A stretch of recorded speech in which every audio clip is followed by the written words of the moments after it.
okay, I give up. If buying a jet, if buying an airplane doesn't make us happy, then what in the heck will make us happy? You know, there's a course taught at Harvard that's called Managing Happiness. And in fact, it's available to all of us. As I record this video, it's available to all of us for free online. We can take it. I'll leave a link to it in the show notes. But in this class, they teach Harvard students, they teach people like you and I that are taking it for free online, what are the factors that impact happiness? And one of the key learnings from this study is, from this course, is it's not money, it's not career achievement, it's not buying stuff. None of that makes us happy. You know, it's a set of mental outlooks that we all can have, and it's understanding what the priorities are that drive happiness. And Harvard not only teaches this class, but they share the results of one of the longest running psychological, sociological studies ever done in the United States. It's been going on for over 80 years, where they study people during their lifetime.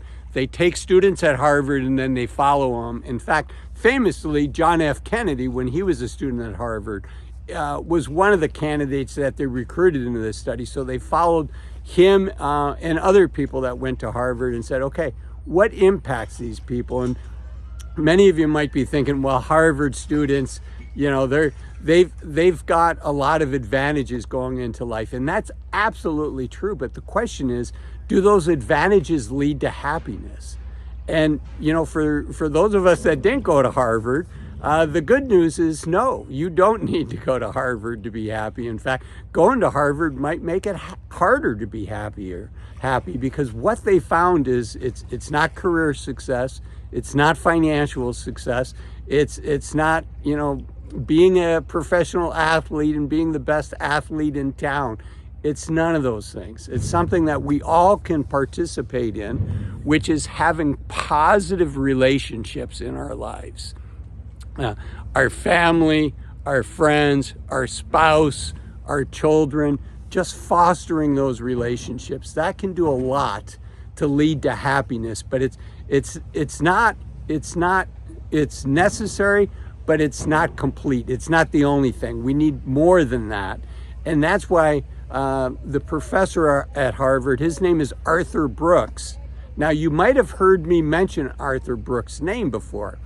Arthur Brooks is also the author of a book called From Strength to Strength.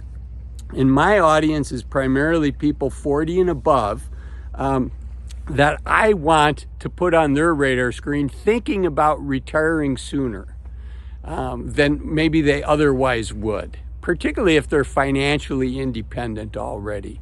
You know, what's holding them back? And often people will say, oh, you know, the kind of gut reaction to why don't you retire if you're already financially independent is, oh, I love my job.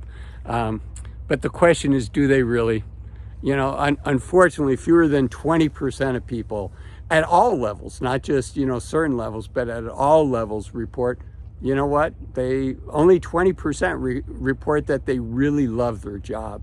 I wish the number was higher. So if that's not it, why are they staying in their job? And Arthur Brooks, who teaches this course called Managing Happiness that we can all take for free online at edX, Arthur Brooks talks about this, and a big one of it is identity. And what are you going to do in retirement? In his book, how I first met Arthur Brooks, I've never met him personally, but how I got introduced to his work and his studies is through this book called From Strength to Strength, which really talks about, you know, we're really individual contributors earlier in our career, and we're getting things done. We're the foot soldiers getting things done.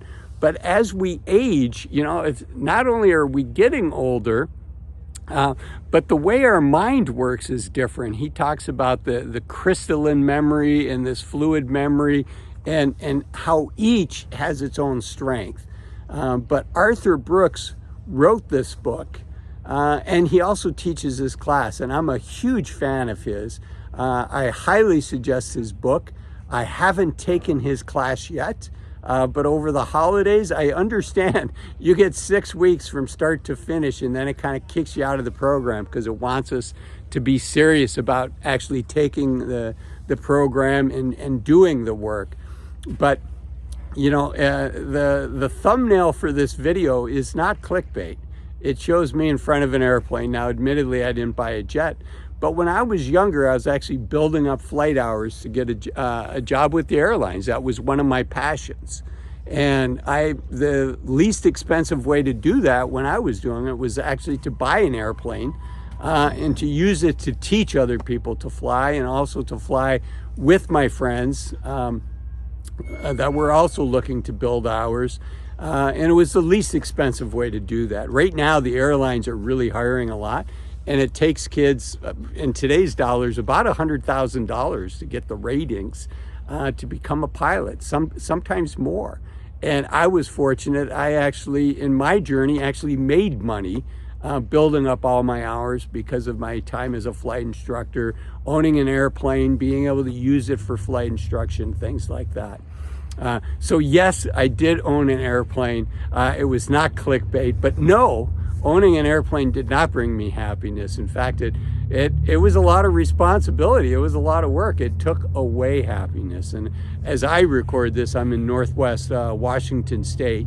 You can see we've got a classic foggy day here. We've got a boat out there. I think they're doing some crabbing, and they've got a little foghorn, and they've got their lights there to make sure that that they don't get hit by another boat. But you know, boats and airplanes fall into the same category. They say the two happiest months for a boat owner, the two happiest months for an airplane owner is the month that you buy that airplane or boat, and then the second happiest month is the month that you sell it. So, you know, buying stuff, buying things is not going to make us happy. And I think many of us know that. So what does make us happy? As this Harvard study tells us, over an 80-year period, the things that make us happy are things like strong relationships. That's the number one driver, is strong, positive, deep, real relationships with people that we care about and that care about us.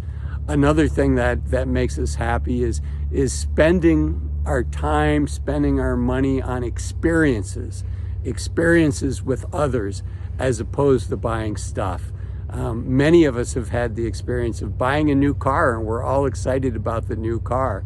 And then, you know, it just becomes transportation. We're just getting from point A to point B. I think as important as thinking about your retirement is, as important as taking advantage of if we're 60 years old, unfortunately, we've only got 1,000 weeks of healthy active time. So taking full advantage of that, as important as that is, you know, it's also important that we manage our happiness, we manage the journey.